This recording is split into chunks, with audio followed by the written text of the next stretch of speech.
औज़ुबिल्लाहिमिनश्शैतानिर्रजीम बिस्मिल्लाहिर्रहमानिर्रहीम अलिफ लाम मीम रा तिल्का आयतुल किताब वल्लज़ी उन्ज़िला इलैका मिर रब्बिकल हक़्क़ु वलकिन्न अक्सरन्नासि ला युमिनून।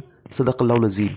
आज इस दर्स में, आज इस मौके पर जो हमको अल्लाह ने मौका दिया है कि हम कुरान मजीद को सुने, कुरान से नसीहत हासिल करें, तो आज इस वीडियो में हम सूरह अर्रअद की 1 नंबर की आयत को समझने की कोशिश करेंगे कि अल्लाह ताला ने हमारी याद दहानी के लिए इसमें क्या बात बयान की है, क्या वजाहत की है, क्या चीज़ हमारी नसीहत के लिए बयान की गई।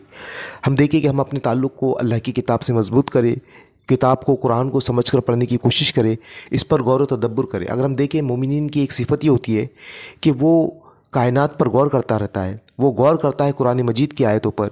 ये सिफ़त, जिस तरह से मोमिनीन की सिफ़त हमको कुरान मजीद में ये मिलती है कि वो नमाज़ के पढ़ने वाले हैं, नमाज़ के कायम करने वाले हैं, अल्लाह की राह में ख़र्च करने वाले हैं, तो उसी तरह से ये सिफ़त हमको मोमिनीन की खुसूसन मिलती है। और ये सिफ़त बहुत नुमाया है कि वो गौर व तदब्बुर करते हैं, वो कायनात पर गौर व तदब्बुर करते हैं, वो अल्लाह की आयत पर गौर व तदब्बुर करते हैं। तो आज सूरह रात की जो आयत मैंने सेलेक्ट की है, पहली आयत, हम देखेंगे, हम इस पूरे सूरत को समझने की कोशिश करेंगे।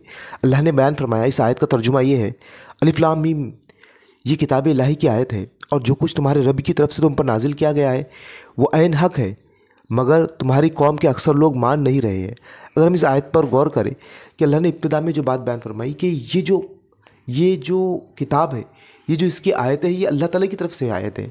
ये जो आयत है ना, किताब इलाही की आयत है, यानी इसमें जो बयान किया गया है तो ये किसी और के जानिब से नहीं है, बल्कि ये अल्लाह की आयतें हैं, अल्लाह की तरफ से नाजिल की गई है। और आगे अल्लाह ने बयान फरमाया, और ये तुम्हारे रबी की तरफ से तुम पर नाजिल किया गया है और ये ऐन हक़ है, यानी जो आयतें हैं ना, ये तुम्हारे रबी की तरफ से नाजिल करता है और ये हक़ है, यानी सच्चाई है। ये कुरान मजीद ही दुनिया की वाहिद किताब है जो सच्ची है, जो हक़ है। इससे पहले भी अल्लाह ताला ने दुनिया की हिदायत के लिए किताबें भेजी है, सहीफ़े भेजी है, लेकिन उसमें तब्दीली कर दी गई, उसमें चेंज कर दिया गया।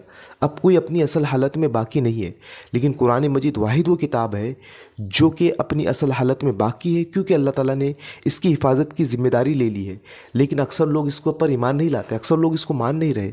हम देखें कि नबी करीम सल्लल्लाहु अलैहि वसल्लम ने जब दावत दी कुरान की, तो बहुत कम लोग इस पर ईमान लाए। और आज भी देखें कि बाद में कि हम गौर करें कि आज भी अक्सरियत ऐसी है जो इस किताब को नहीं मान रही है, इस किताब पर ईमान नहीं ला रही है। तो जो सच्चा दीन है, जो सच्ची जो किताब है, वो कुरान मजीद है, सच्चा दीन इस्लाम है। अल्लाह ने जो बात बयान फरमाई है ना कि अल्लाह के नज़दीक दीन सिर्फ इस्लाम है, इसके अलावा अगर कोई और दीन लेकर अल्लाह ताला के सामने हाजिर होगा तो नाकामयाब होगा। तो ये सच्ची किताब है, अल्लाह ताला ने हमको ये नाजिल की है, ये हमको दी है, ये हमको मिली है, ये बहुत बड़ी अल्लाह ताला की नेमत है। इस किताब से हम फ़ायदा उठाएं, इसको समझ कर पढ़ें, इस पर अमल करने की कोशिश करें और दूसरों तक भी इस किताब को हम पहुँचाने की कोशिश करें। वाखिर दावाना अनिल